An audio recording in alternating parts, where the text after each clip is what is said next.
Hello and welcome to Heart and Soul. This is a visual novel that is based on the story of Eros and Psyche, so we're diving into some Greek mythology. My knowledge of this is kind of rusty. I don't remember the story of Eros and Psyche specifically, but it should be okay. Aside from the typical, genre-typical choices, this game also has some stat raising or activity choosing mechanics. And from what I saw in the reviews, it's also quite challenging. I'm a bit unsure about this, to be quite honest, because I haven't played that many games that use this type of mechanic, and well, this game has 12 endings, so basically I cannot guarantee that we will get a good ending this playthrough, but let's see.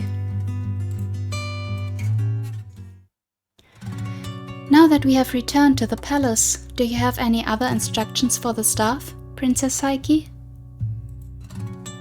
None. You may leave.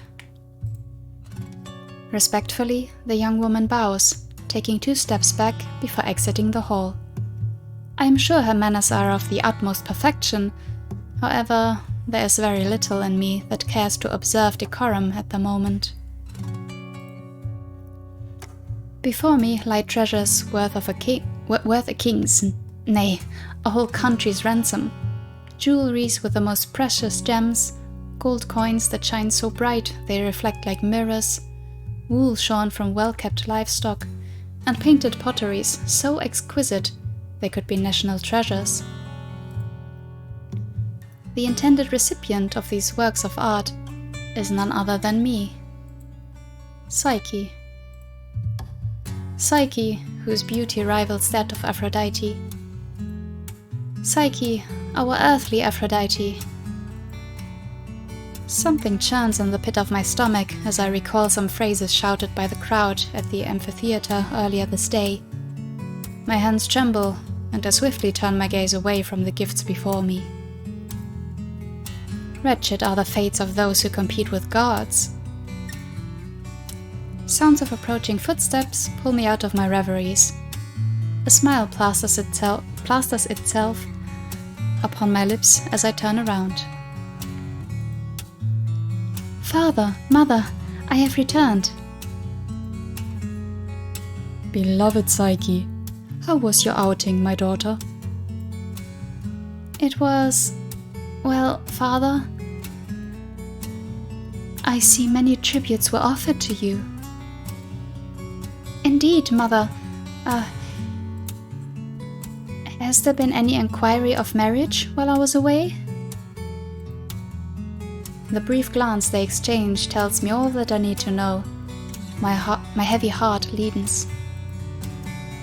Though so many extol my beauty and virtues, none seem to actually desire to get close to me. It is as if I am only valuable when viewed from a pedestal. You need not despair. Perhaps these people feel inadequate. They are unworthy. Father, the richest and most noble of humans have all come to see me. Perhaps it is I they find fault in. Preposterous! Psyche, you are the most perfect. Then how were my sisters married when they were even younger than I am now? Are the praises they lay at my feet false? Panic and sadness pass over my parents' countenances. I hold my tongue, unable to admit my worst fear, unable to push on with my grievances. How can I tell them that marriage is only part of my worries?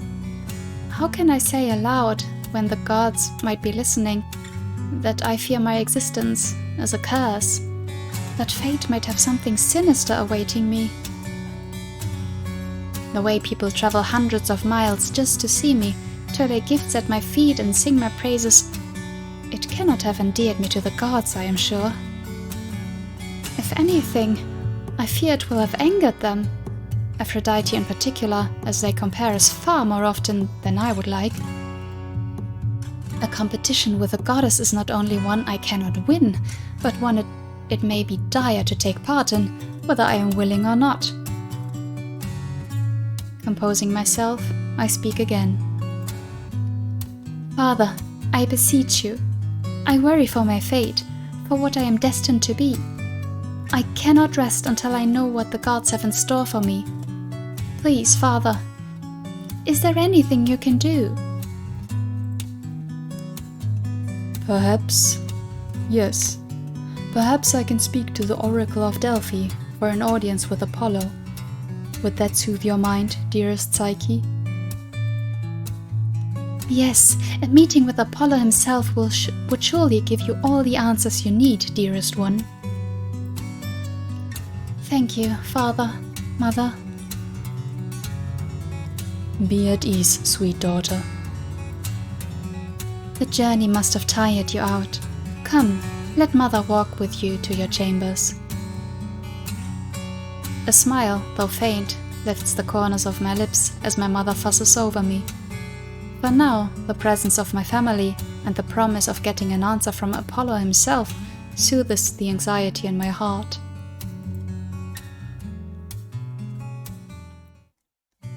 I clench onto the fabric of my skirt to stop myself from standing up to pace. Father and Mother left for Delphi 5 days ago, and they should be due to return today.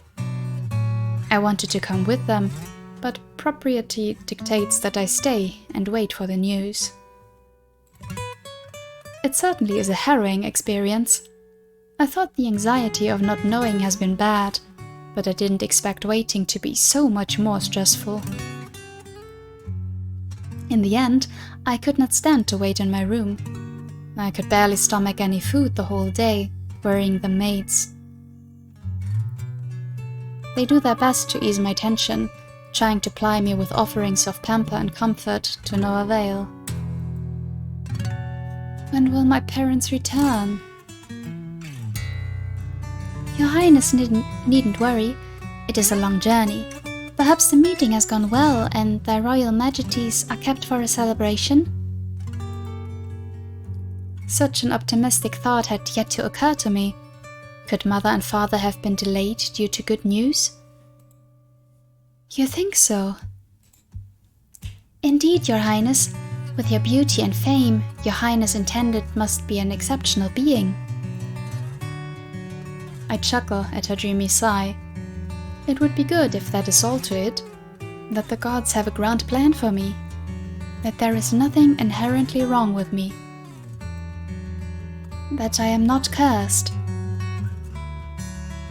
In any case, prepare to receive his and her majesties should they return late. Yes, Your Highness. In the end, the maid was right. My parents return at dawn. Upon hearing the news, I rushed to greet them at the main hall. Welcome back, Father, Mother. Both Father and Mother seem tired, like they had rode through the night to get home. Mother's eyes are swollen under the hastily applied powder, and Father's skin is pallid. There is a slight tremble to their shoulders, and Mother has to lean onto Father to stand upright.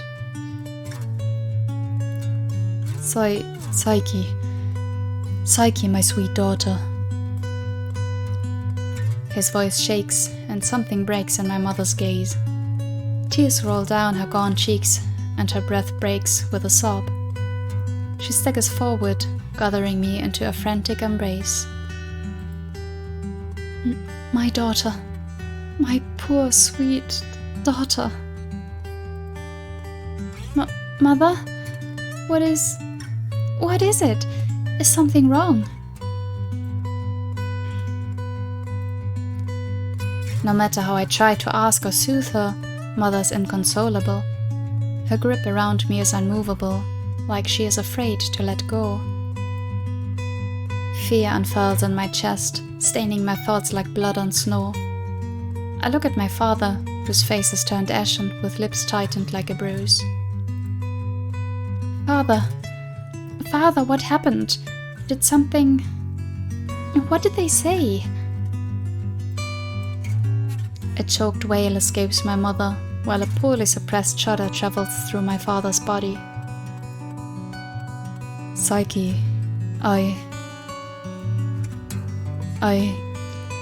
We came to meet the oracles of Delphi, and Apollo himself responded to us. Tears continue to stream freely down my mother's cheeks as my father speaks. What did they say, father?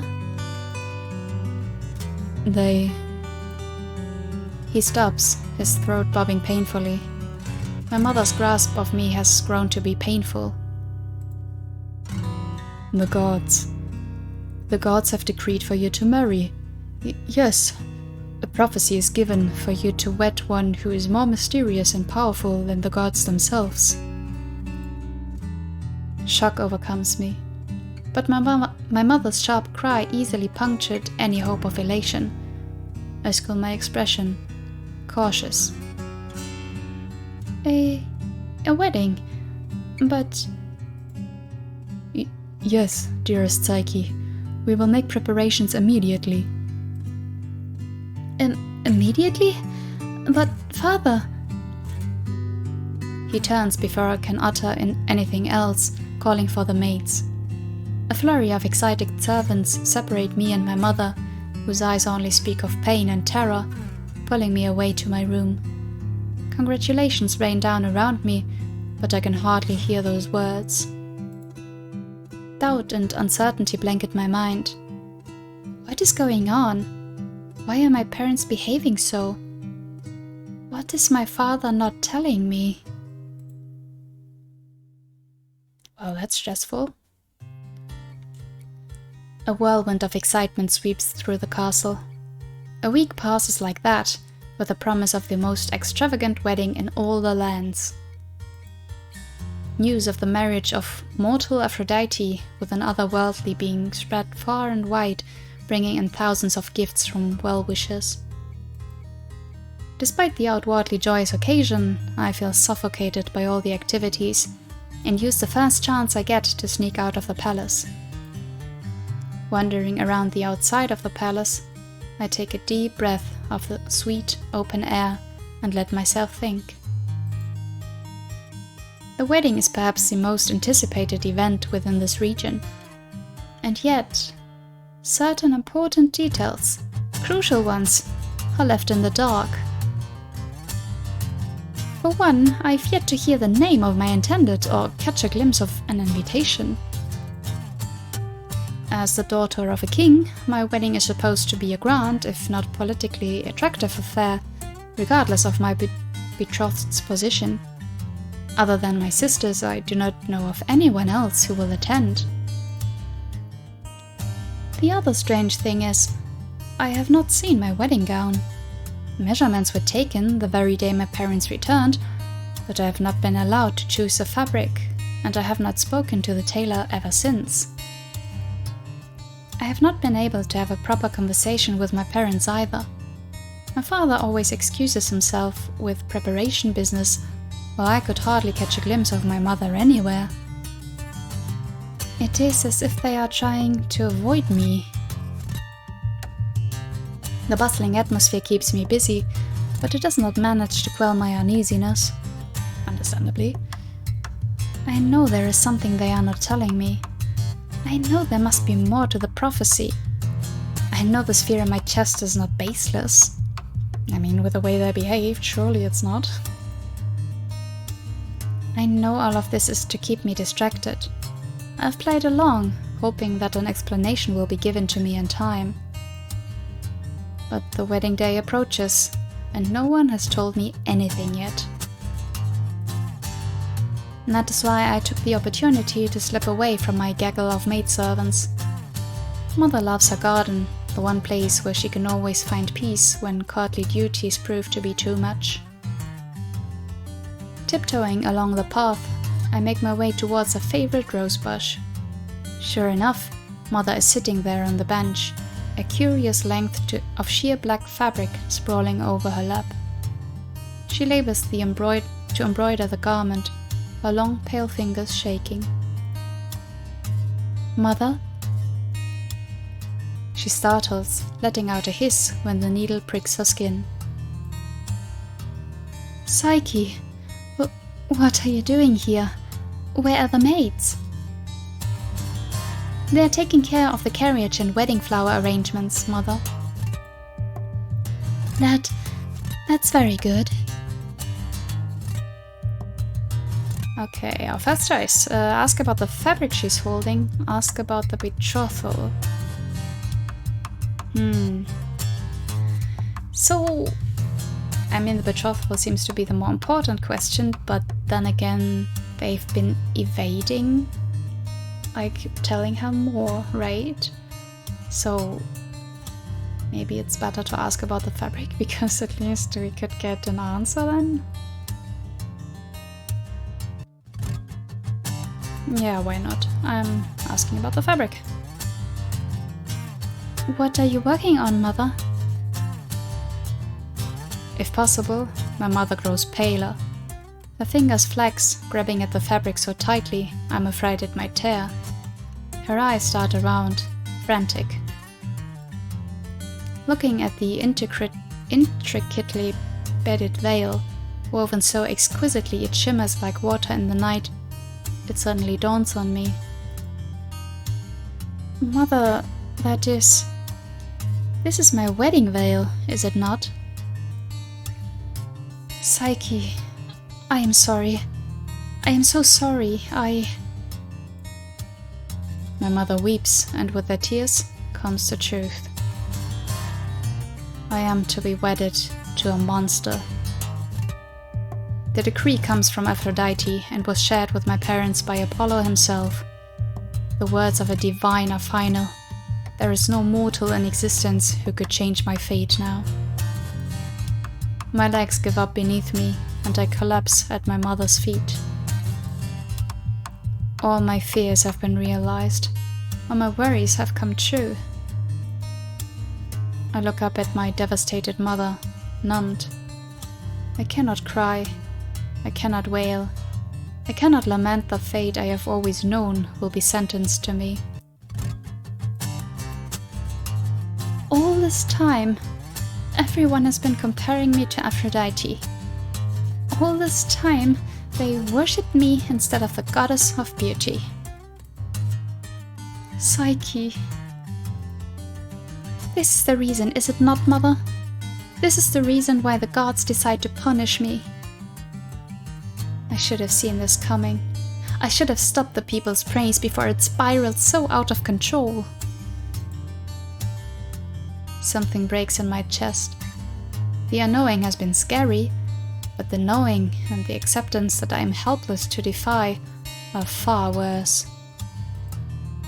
This is all my fault. My mother's following platitudes fall on deaf ears as I sink into despair, seeing no other option than to resign myself to my fate. Okay. I wasn't sure we'd get the info right then, but okay. The feast starts at dawn with a nuptial sacrificial meat. Our guests only include the palace staff, my family, and some townsfolk. For the wedding of a princess, it is modest at best. It is no surprise that the table in front of mine is empty. There will be no groom for this wedding. The wedding itself bears the air of a funeral. The feast is quiet, no music is playing, no conversation. The guests try to make as little noise as possible, keeping their eyes glued to the food in front of them. So did everyone else get like the memo? Like, does the invitation say, okay, you're invited to the wedding of Princess Psyche and the monster? Like, what is the announcement here? What exactly is the wording? I kind of want to know. It was very glossed over there with the mother.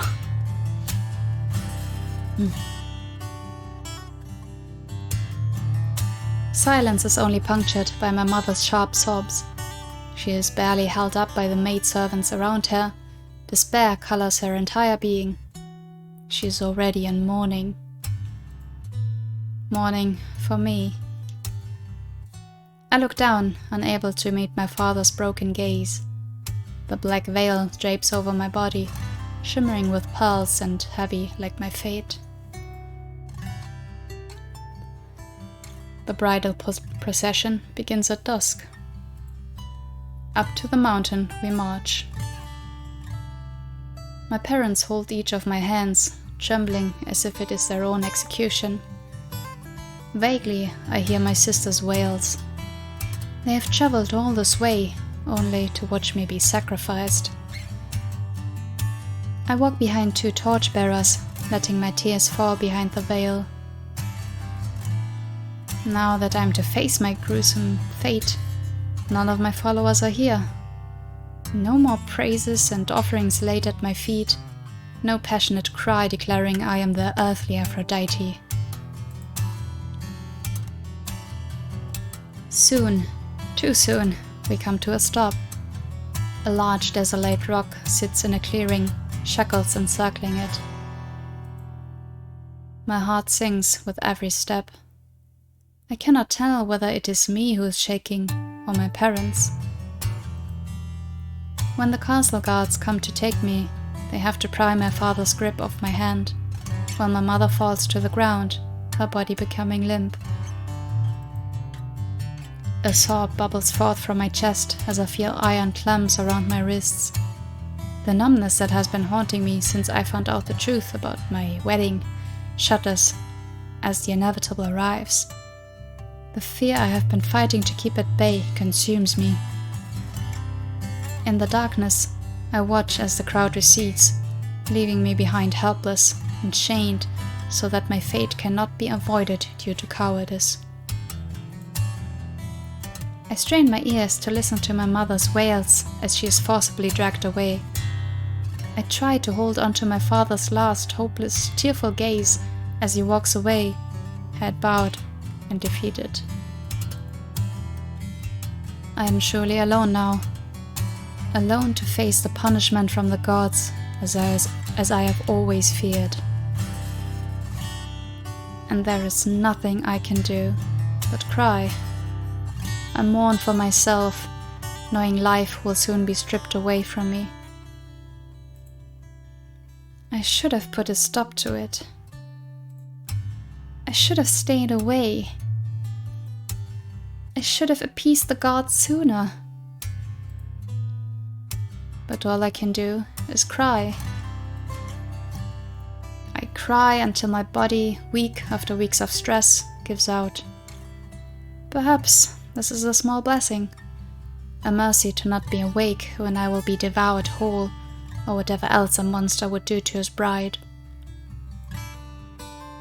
The wind tenderly brushes away my tears, lulling me into merciful sleep at the peak of my devastation. In the darkness, my body is weightless.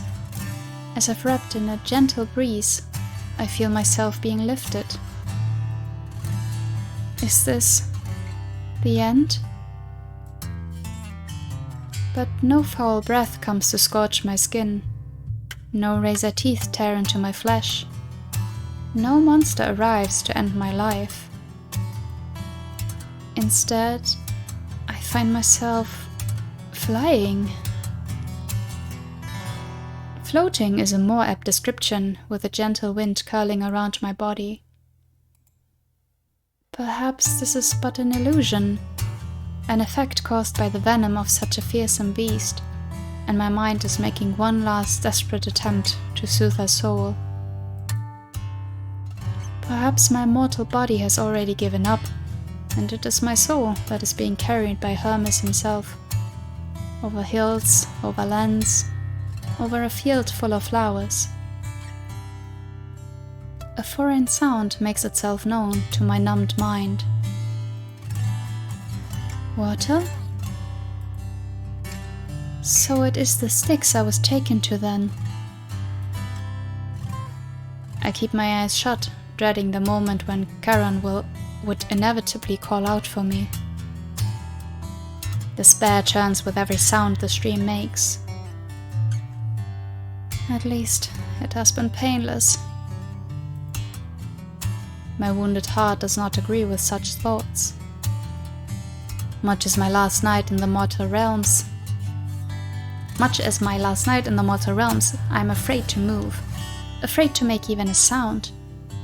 My desolation has been a physical thing, and I know my mind would crumble should pain lay claim to my body. But is it a body I still have, or am I now but a wandering soul, waiting for her turn to place coins into the ferryman's dreadful hand? I lie very, very still, listening to the running water, feeling a cold breeze rustling above my brows, clutching at the hem of my gown. Why is it the fragrance of fresh flowers and morning dew that the wind carries, and not the terrible scent of the dead? Why is the water so gentle, neither crashing nor filled with the wails of those departed? Why is it the warmth of the sun that caresses my skin? Is it another cruel trick of the gods? Like a trapped bird, my heart flutters frantically. Daringly, I peek out from under trembling lashes. Sparkling sunlight fills my vision. Startled, I cannot help but open my eyes wide, feasting upon the sight of the beautiful garden that surrounds me with its abundance of green leaves and blooming flowers. Hyacinths, lilies, and narcissuses, all vivid in color, sway before me as I stare in astonishment. Just beyond the greenery lies a magnificent estate, fitting for one seated upon Olympus. Gold columns accented glisten in the early light. Marble walls lined with statues pour water into a dancing stream, which flows adjacent to the garden. Am I not dead? Gracefully, I rise upon my feet. There is not a single being in sight, neither the horror foretold as my betrothed, nor the trembling wings of a simple butterfly. In the garments I am outfitted with, I cannot help but feel I stand out pitifully in this incredible scenery, no matter how extolled my beauty supposedly is. Will the host cast me out should I seek aid, or will they honor the gracious traditions of our culture? Cautiously, I enter the estate. Bare feet touch upon cool stone. Even my feather-fall footsteps seem too loud in the silence.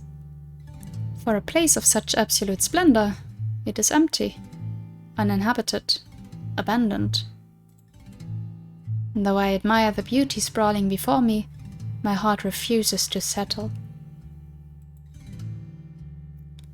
A dream, perhaps. It could be the unseen one, has taken pity upon my soul and sent Hypnos to ease my journey.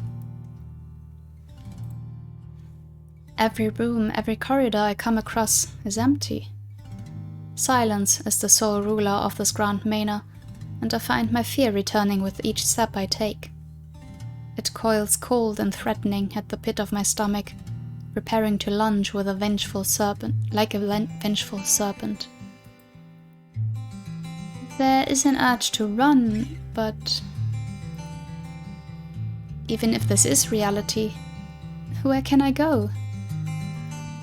Lost and alone, how far can I run? But then, something warm, something soothing and tender touches the despair in my heart. I cannot hear it, but the words pour into my mind, sudden yet calming, like sweet mead on a sweltering summer day. The house is for you. Come in and do not be afraid. Take a bath, and we will honor you with a great dinner. Oh, okay. Thank the voice or stay quiet. I mean, in a way, I guess I would be speechless at that and more like asking who's there. But to be polite, we're going to thank them. Feeling my courage return, I bow to the voice. I thank you for your hospitality. A gentle wind rustles through the vast corridor. It feels like approval. Well, it's always great to be polite, right? I find myself wandering deeper into the estate's sanctum. Though it lacks the size of a palace, each room is more extravagant and elaborate than I have yet to witness in my entire existence. There are many storerooms filled with treasures unimaginable, precious relics that I have never seen before. I also find myself wondering who the owner of such a wondrous place could be, questioning whether a mortal is likely to inhabit such grandeur. What I find even more perplexing, however, is that there seems to be no guard nor servant watching over this domain, beyond the mysterious voice from earlier. No sooner did the thought grace me that different voices resound throughout the room, though the area is empty. Welcome, this house is yours to reside in now. We are here to serve you in every way. Please be at ease, all your demands will be met, all your requests will be fulfilled. Thank you. Invisible hands in the form of quiet breezes guide me forward. Exhaustion wins over weariness. I let them lead me to a bathhouse, air steaming with familiar, comforting warmth. There I slip into the water and close my eyes, imagining that it is my old maidservants who are helping me scrubbing off the memories of my wedding. Okay, so invisible servants, that's a bit creepy. I don't know if I'd be comfortable with that, but then again, yeah, she has been very stressed and thought you would be dead by now, so I guess it's an improvement over that. Left soft and relaxed after the bath, it is harder to resist when the unseen servants lead me to a dining table laid with a modest feast. I happily take stock of the well-prepared spread waiting for me. Bread, cheese, wine, egg cakes, roasted pheasant and honeyed pastries. It is nothing lavish, but it is comfortable, warm, and much needed. Only when I start eating do I realize how famished I am. I had not been able to stomach a crumb of bread all day yesterday, after all. Soft music begins to play, the musicians just as invisible as the other servants, but I do not find myself bothered.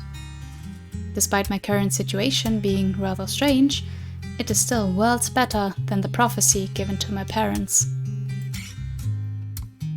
My eyes begin to drift close. Fatigue has settled in, and my tired, sated body cannot deny it any longer. You should rest now, it is getting late. Yes. The gentle nudges get my heavy feet moving. Resplendent corridors pass by in a blur.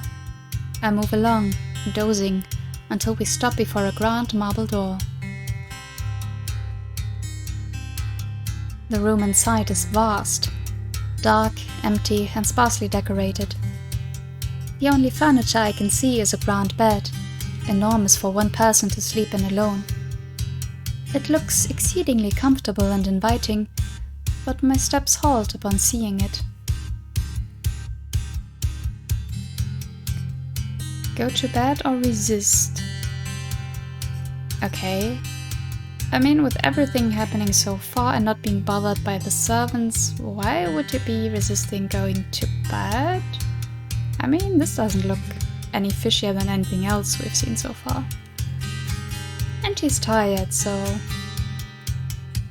I'll go to bed.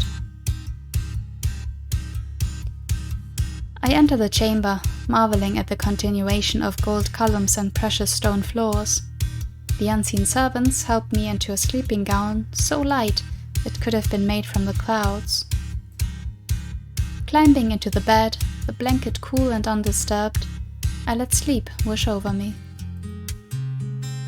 My dreams are full of faceless people. Their chants and praises shake the sky as they pile treasures high under my feet. I try to stop them, but I cannot seem to get a word out. Then the clouds part, and a giant clawed dark hand reaches out, plucking me from the mountain of treasures. The faceless people watch, silent as it takes me, and my soundless screams deep into the bowels of Hades. I float in between slumber and wakefulness, ultimately staying on the slim line at the edge of consciousness. The room is dark, so even when I startle awake, I cannot tell what time of the day it is. And though I try to keep myself from falling back asleep, my exhaustion always wins. Long into my fitful rest, I hear the door open. Startled and disoriented, I sit up and reach towards the side table, trying to light the oil lantern. A big, firm hand stops mine, causing me to nearly scream in fright. Hush, sweet Psyche. I mean you no harm. Who are you? What are you doing here? I recoil, trying to put some distance between myself and the stranger. He does not follow. Do not be frightened, dear Psyche. I am the one who brought you here, the one who freed you from the shackles that bound you. I am lord of this estate. You are? I must thank you then, for letting me stay in such a magnificent place.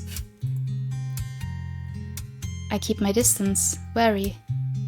If it is true, then I have escaped a terrible fate, but that does not guarantee I have not stumbled into something equally horrible.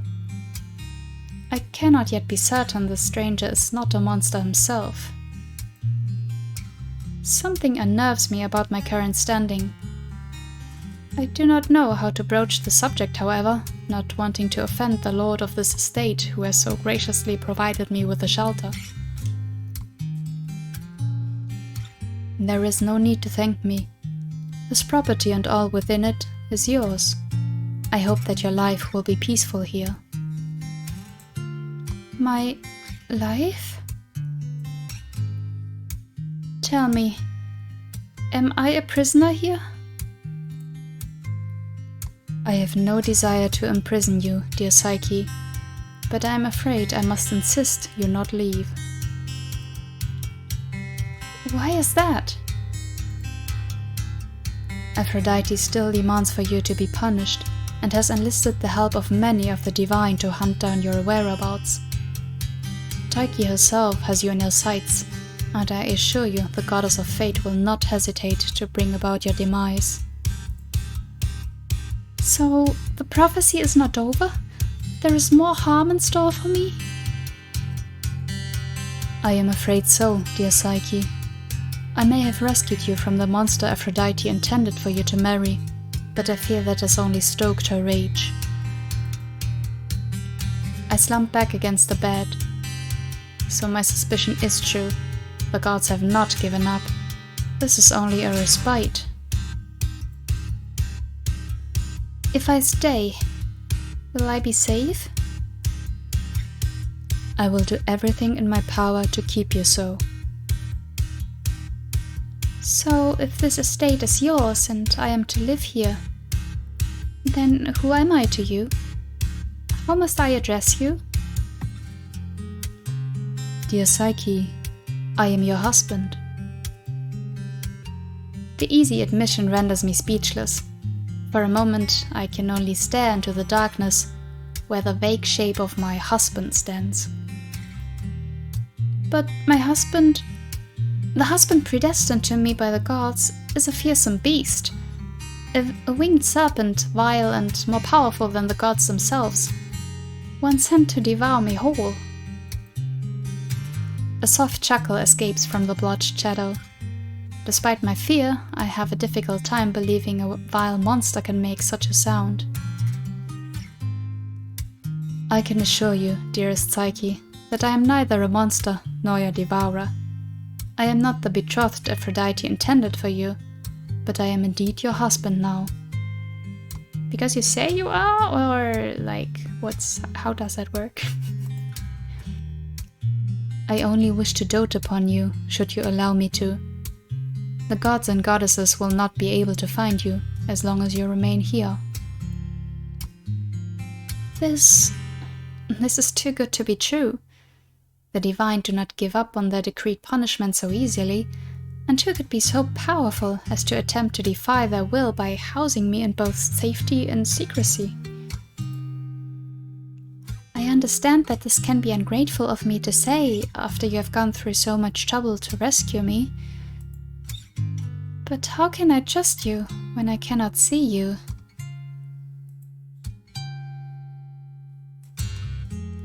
I do not know your name. I do not know your face. How can I be certain you are not the monster sent to be my punishment? Silence rules over the vast chamber. My last words echo into the dark, empty air. For the briefest of second, I have the thought that this is just another strange dream. But then the shadowed shape moves, circling the bed to get closer.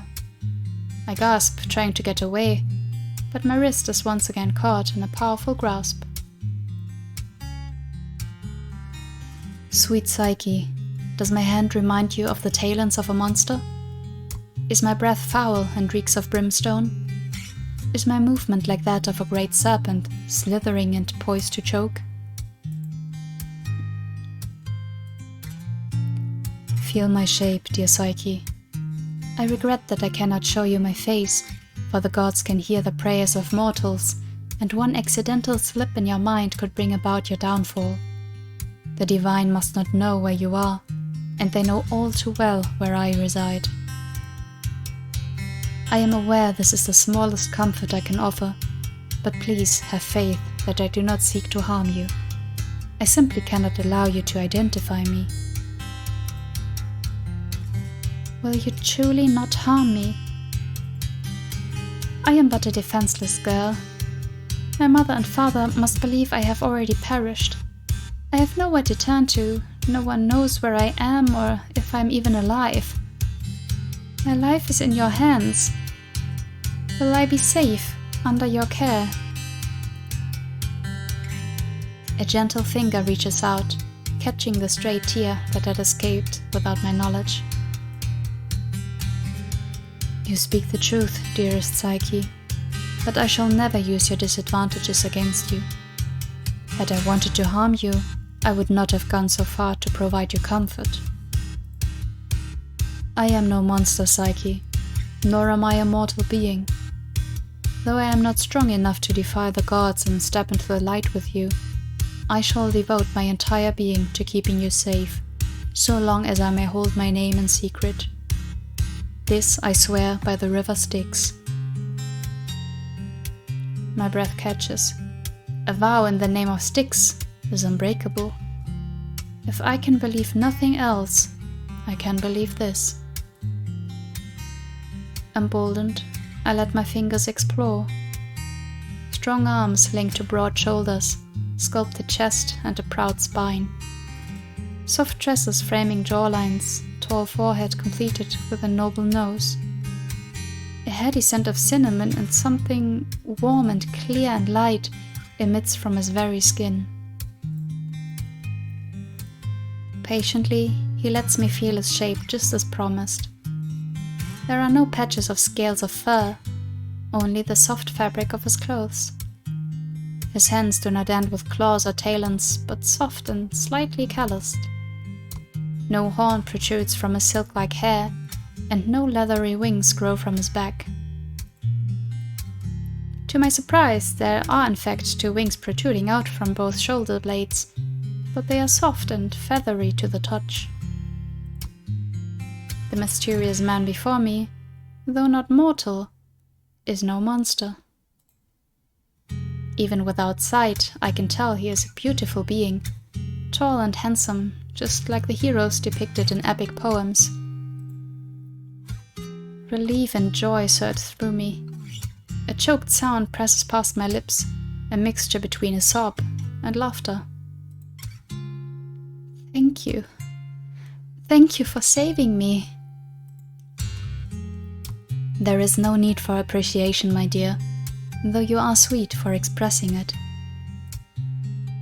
Words cannot express my gratitude. I was prepared to die. I was prepared to be devoured. I am truly sorry you have been through such a traumatic ordeal. Know that you are safe now. You should rest. Thank you. What about you? Will you rest? It is customary for husbands and wives to sleep in separate rooms, but I find myself curious about the mystery man's plans for the night. A warm hand reaches out and strokes my hair gently for a brief moment. Yes, but apart from you for tonight. I hope one day we will share this room. Since we cannot spend our days together, it would be nice to spend our nights near. But I have no desire to rush you to accept such an arrangement now. We have time. Share a bedroom? The two of us? It seems ludicrous at first, considering I'm speaking to a complete stranger. But maybe it would be nice. I hear the soft sounds of fabric rustling as my husband presumably shifts away from my bedside. Okay, let him leave or ask him to stay. Interesting. I want to get a quick word in about her worrying that he's a monster. I mean, she has been through a stressful time and of course she's scared. Like, I cannot see who is talking to you, but yeah, it's been nothing but nice. Like, it's been welcoming there in that place. Even though invisible servants are still kind of creepy. But, like, does it really matter as long as they're assuring you they're keeping you safe if it is a monster? Maybe that's just me romanticizing Beauty and the Beast and stories like that. But I don't know. But okay, should we let him leave or ask him to stay? I don't know if he will accept, but let's ask him to stay. You do not have to leave. The words pour out before I can stop them. Mortified, I stare up at the man before me, feeling my cheeks heat. My apologies, that was presumptuous of me. He, the lord of this home, my husband, chuckles. It is fine, my dear. I do not wish to intrude upon your rest. This has all been very much for you, and I do not want to impose. He makes to move away. My hand reaches out to catch his arm, much to my own surprise and humiliation.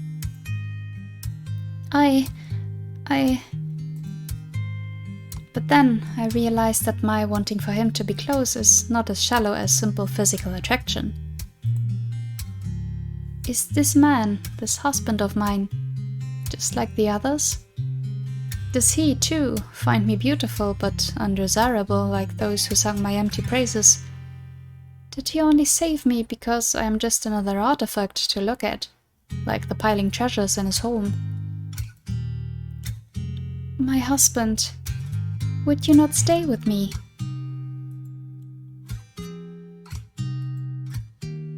Did you wed me, save me out of pity alone?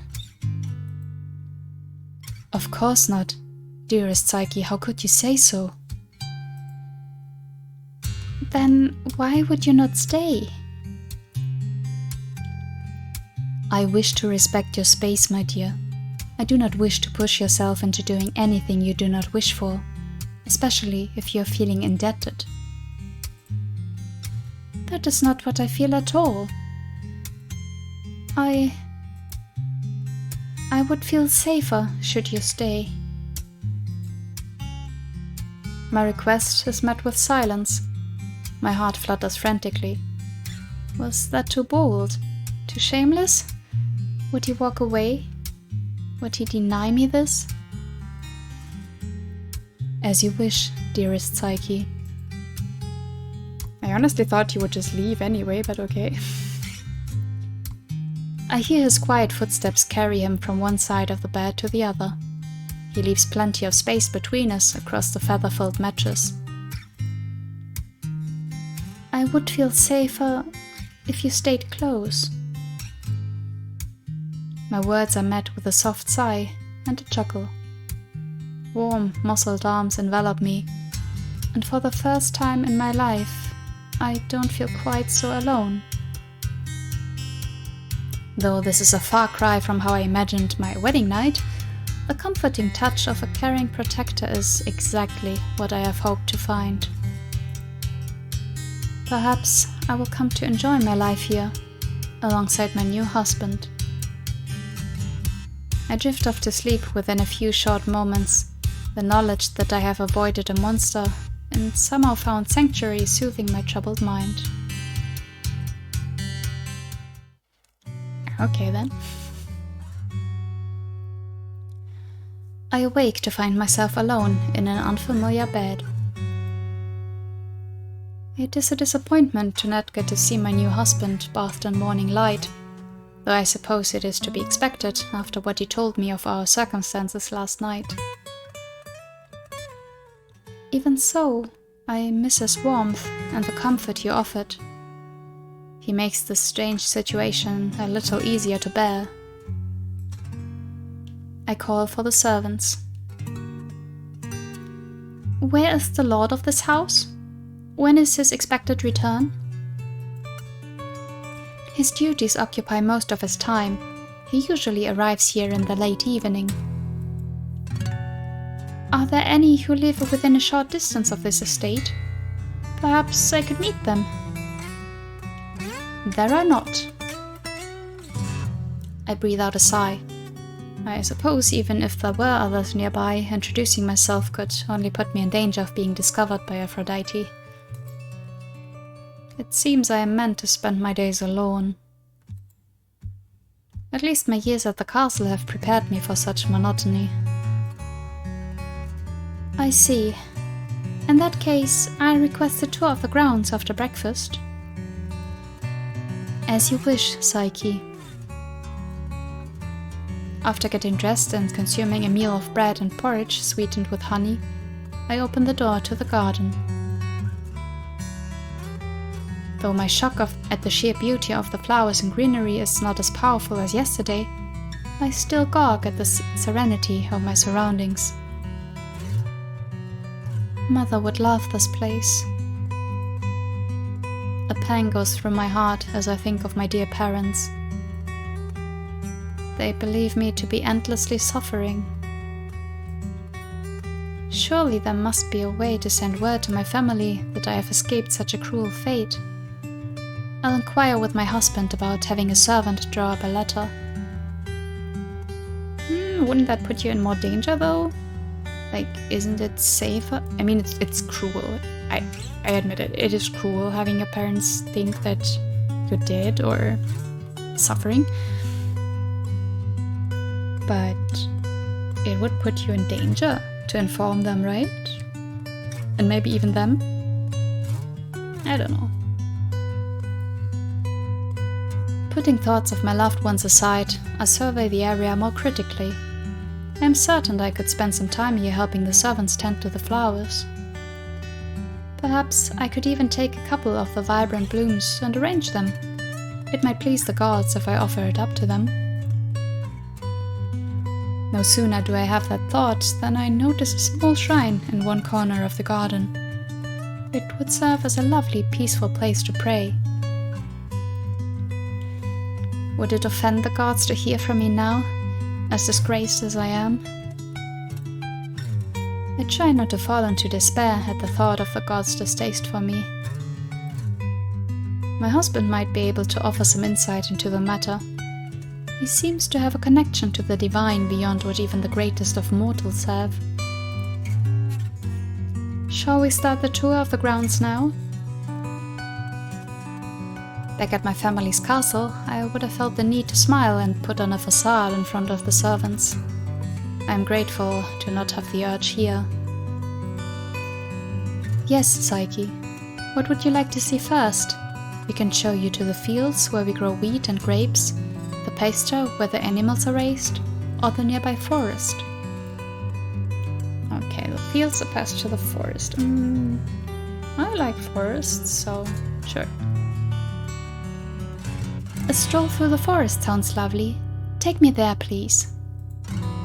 As you wish.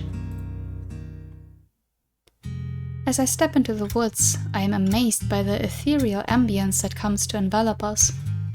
I hear the sound of fluttering wings, and the whole area seems aglow. Though I am no stranger to seeing trees and shrubbery, I have never seen such vivid shades of green, nor have similar surroundings even promoted such a feeling. Nor have similar surroundings ever promoted such a feeling of mystery and magic. It's so beautiful here. I'm glad you think so. The voice that answered me does not belong to the servants accompanying me today. How do you know that? You can see them. I whip my head around, searching for the speaker. Servants? Are you there? No answer from my invisible companions. Where would they have gone? Why would they have abandoned me? I am afraid they were ordered away by their terrible, terrible master. Now it is just the two of us.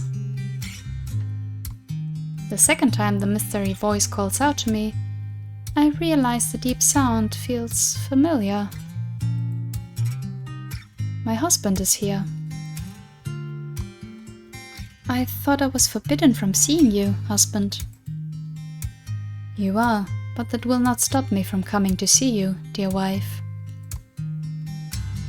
It is the middle of the day. Are you not concerned with the risk? As I say this, my heart cannot help but race at the thought of seeing the face of my mysterious husband. I peer deeper into the trees, hoping to catch a glimpse. I hear deep laughter. It seems to echo off the trees, making the source of the sound hard to place. You should have more confidence in me, dear Psyche. You will not find me if it is against my will. Now, close your eyes. I want to come closer. Comply or deny? I mean, it's putting us at risk seeing him, so why would we not comply? And anyway, why is she so super curious so quickly? This is like the second day we're even away from home, so comply. I do as instructed, though the temptation to peek through my eyelids is hard to resist. The soft rustling of the tree leaves somewhat serves as a distraction. Footsteps approach me. It takes all of my discipline to not run as wool is pulled over my eyes. Must I have cloth blocking my vision? I am afraid so, dear Psyche. I need my hands to carry you, and cannot risk you suddenly opening your eyes. You need your hands to what? No sooner do the words leave my mouth than my feet lift the ground. My husband has one arm around my back and the other supporting my knees, cradling me against his chest. I feel the wind gently ripple through my hair and body, along with a continuous sensation of being lifted. Are we flying? Yes, we are. Do you like it? Of course! This is incredible! I have never even begun to imagine such an experience. One day I hope to do this when you can safely see the sky alongside me. I will try my best to wait patiently for that day. Where are we going now? It all depends on where you want to go, my love. The servants told me you have yet to visit the fields and the pasture. Which would you like to see next? Pasture, I guess? Pasture, I'm not sure. Let us go to the pasture next. Meeting the animals with you sounds lovely. As you wish, dear Psyche. Soon after my husband eases my feet back onto the ground, I feel the cloth loosen and slip down from my face. I will be right behind you, dear Psyche. What is stopping me from turning and seeing your face? Nothing is stopping you from making an attempt, though I assure you that I can shield myself from your view much faster than you can turn your head. Really? Yes, although I would prefer you do not test me on that. Heeding his warning, I focus my attention instead on the various types of livestock roaming the still dormant grass. Sheep, goats, cows and horses all walk throughout the pasture, the movement likely guided by my husband's unseen servants. Oh, how nice! Look at how many animals there are, and I see some babies too. I hear warm laughter from behind me. The little lambs and calves are quite cute. Most are just a few weeks old. So young, and they can walk alongside the adults already? They grow so fast. Yes, indeed they do. Are you not very familiar with animals? No, my upbringing at the palace prohibited me from spending much time among them. I look forward to visiting them I look forever to visiting them here and learning more about their nature and required care. Forward, I think it was supposed to be. Okay. If that would bring you joy, I will speak to the servants about your returning here. They will share as much of their knowledge and expertise with you as you desire. That sounds amazing. Thank you, my husband. Of course. For you, Psyche, I will do what I can. Now, how about you get a bit closer to them? These animals are all very sweet. When you are ready to move on, simply close your eyes and raise your right arm. I will come to you right away. All right. I bound forward and towards the fluffy sheep, curious as to how their wool will feel. Once I have spent enough time getting to know and touch the animals, I do as my husband instructed. Within moments, my vision becomes blocked by fabric. I would like to take you to the fields now. It is the only place left for you to see. All right, let us head there. I would love to see the crops with you. My husband scoops me up into his arms, allowing me to experience the feeling of flight for a second time. It is even more exhilarating than the first, now that I know exactly what is occurring and can fully enjoy it. All too soon, my fleeting time in flight is over. The wind brushing past me slows to its normal speed, and my husband sets me down safely onto solid ground. Are we here? May I take a look around? Just a moment, dear Psyche. I will remain behind you as you observe, so do not turn around. I will do as you say, husband. I feel a gentle pressure on the back of my neck, and my husband unties the cloth wrapped around my eyes. Having spent a short amount of time unable to see much of anything, even the empty wheat fields and dormant grapevines appear beautiful to my eyes. Oh, how lovely! Are the servants preparing to plant the wheat crop soon? Could I be of some assistance? Indeed they are. Are you accustomed to such tasks? I would not have suspected a mortal princess to know much about agriculture.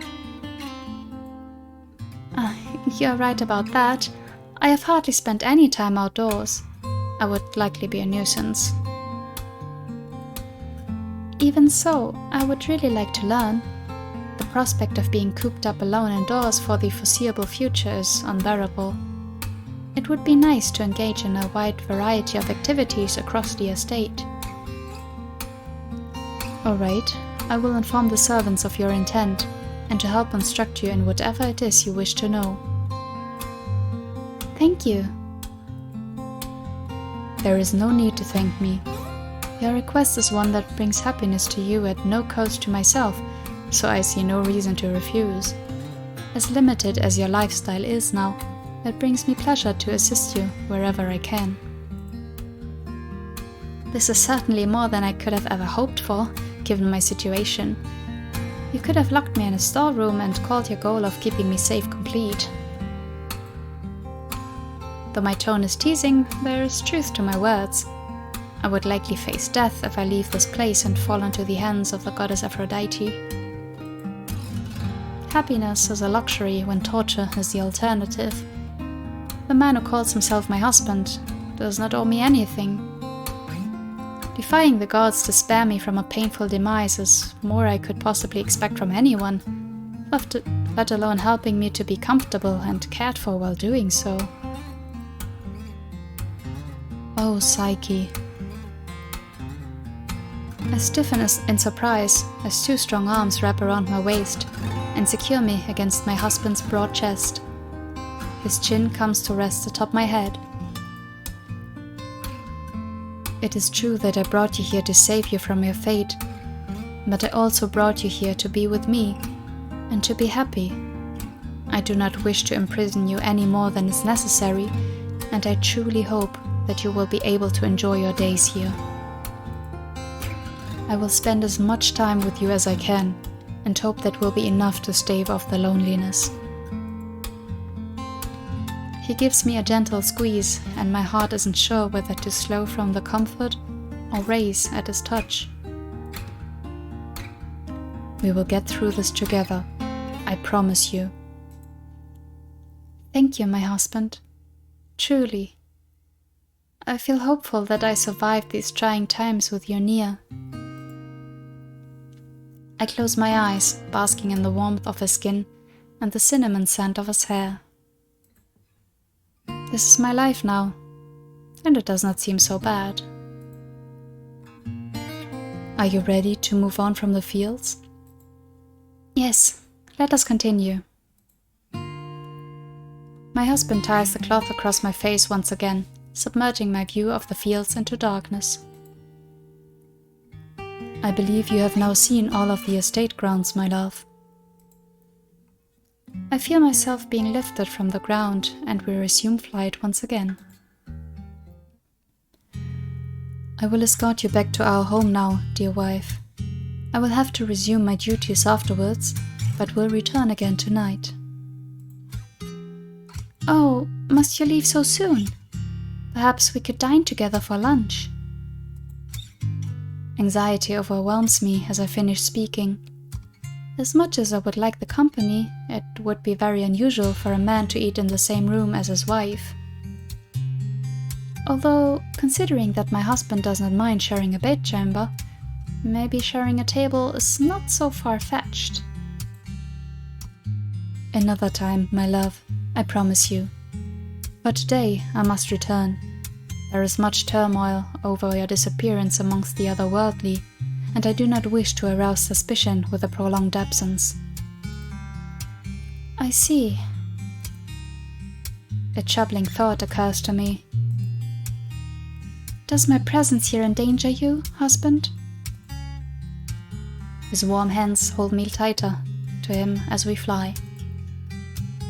Do not waste your thoughts worrying about my well-being, sweet Psyche. The gods need me as well as fear me, just as the mortals do. There is no reason for you to be concerned.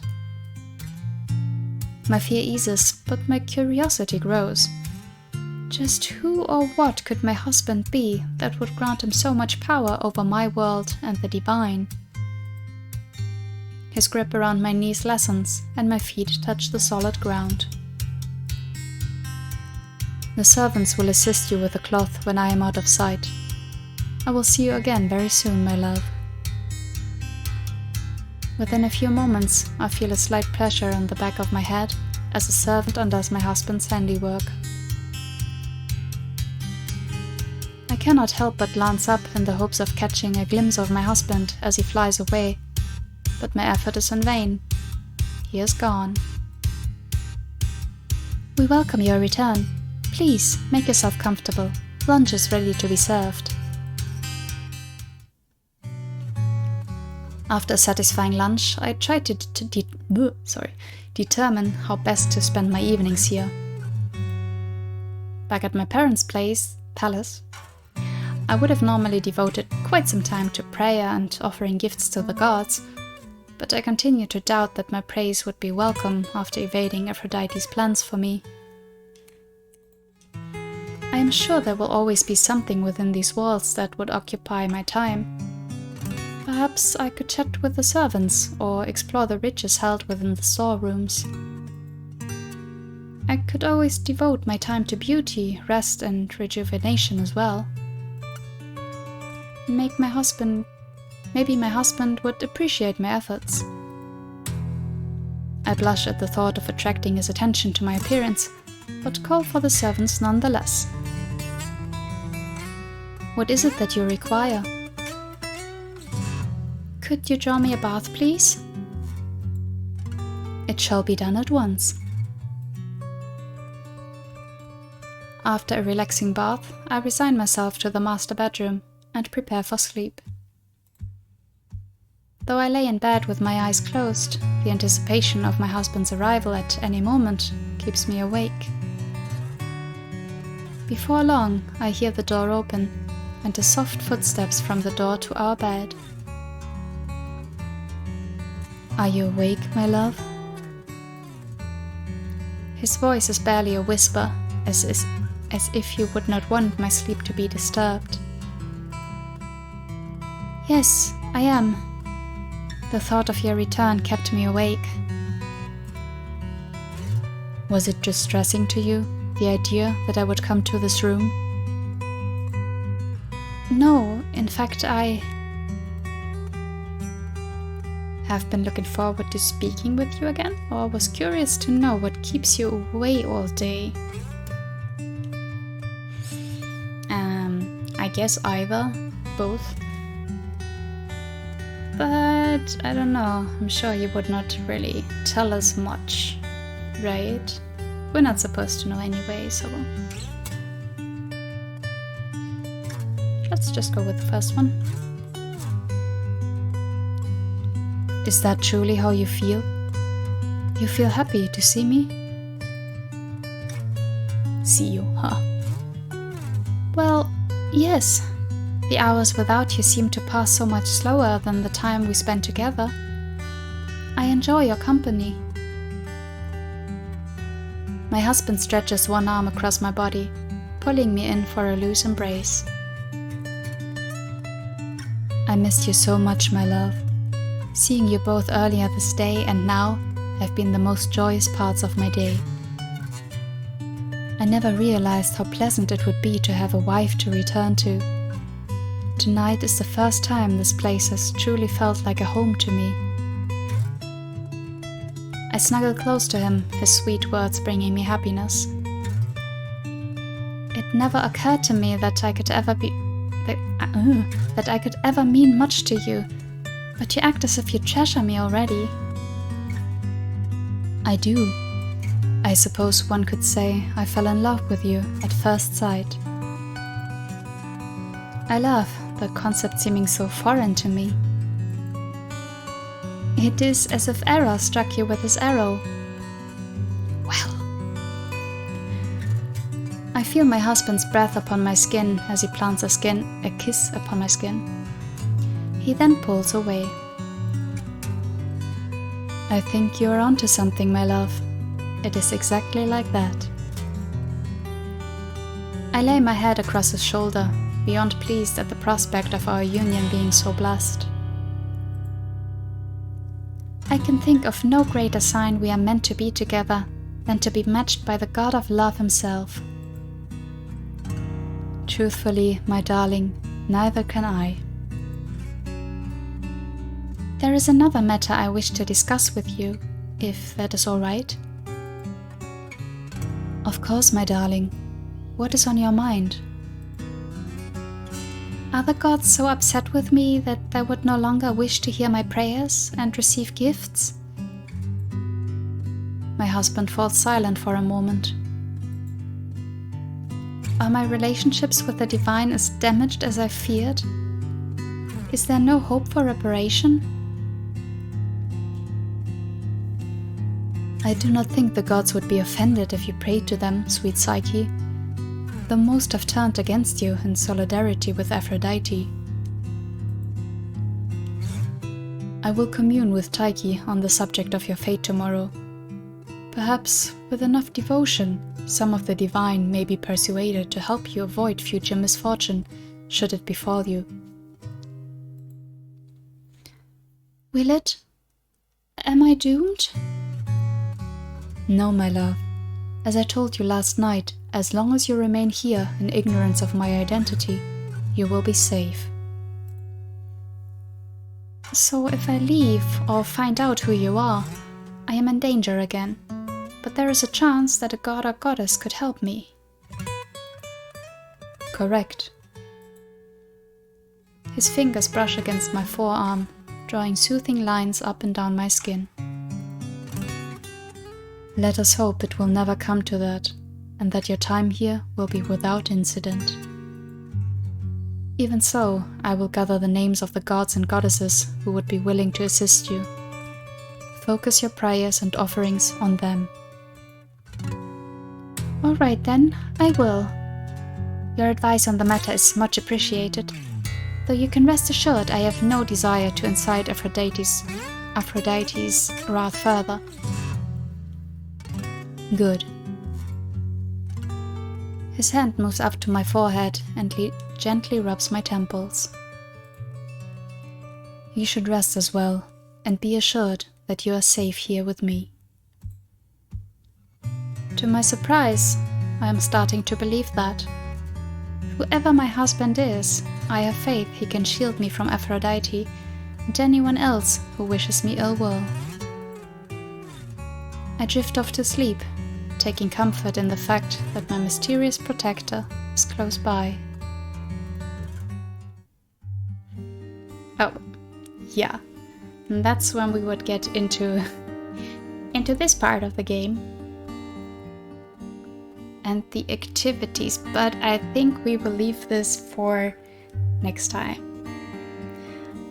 Yeah, quite an interesting introduction, I guess, so far.